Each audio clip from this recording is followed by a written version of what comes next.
मित्रांनो, मागील भागामध्ये आपण संगणकावर कॅनव्हा कसं लॉग इन करायचं याबाबतची सविस्तर माहिती बघितलेली आहे. मित्रांनो, आजच्या भागामध्ये आपण मोबाईलमध्ये कॅनव्हा कसं यूज करायचं आणि कसं लॉग इन करायचं हे आपण बघणार आहोत. मित्रांनो, आपल्या मोबाईलमध्ये जर आपला मोबाईल अँड्रॉइड असेल तर आपल्या मोबाईलमध्ये या ठिकाणी प्ले स्टोअर दिलेला असतो.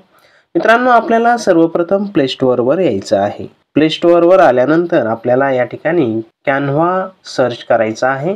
कॅनव्हा सर्च केल्यानंतर आपल्या समोर या अशा स्वरूपाचं कॅनव्हाचं जे ॲप्लिकेशन आहे ते येणार आहे.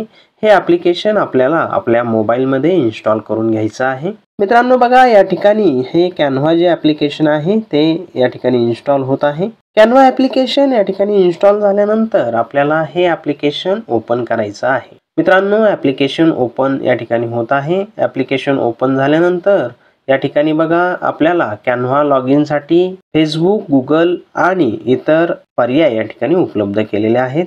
यातील आपण बघा संगणकावर आपण जीमेल अकाउंट वापरून आपलं कॅनव्हा लॉग इन केलं होतं. तोच जीमेल ID आपण या ठिकाणी वापरणार आहोत आणि या ठिकाणी मोबाईलवर सुद्धा लॉग इन करणार आहोत. मित्रांनो, त्यासाठी आपल्याला कंटिन्यू विथ गुगल या बटनावर क्लिक करायचं आहे. कंटिन्यू विथ गुगल या बटनावर क्लिक केल्यानंतर आपण जो मेल ID संगणकावर वापरला होता तोच मेल ID आपण मोबाईलमध्ये सुद्धा वापरणार आहोत. मित्रांनो, या ठिकाणी बघा त्याच मेल ID ने मी या ठिकाणी कॅनव्हा लॉग इन केलेला आहे. मित्रांनो, आपण संगणकावर आणि मोबाईलवर सेम कॅनव्हा यूज करू शकतो. बघा मित्रांनो, आपण अशा प्रकारे आपल्या मोबाईलमध्ये कॅनव्हा या ठिकाणी लॉग इन करायचा आहे.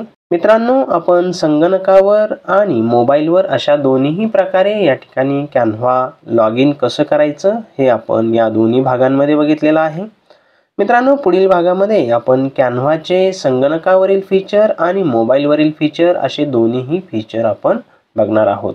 चला तर मग भेटूया पुढील भागामध्ये. तोपर्यंत जय हिंद, जय महाराष्ट्र.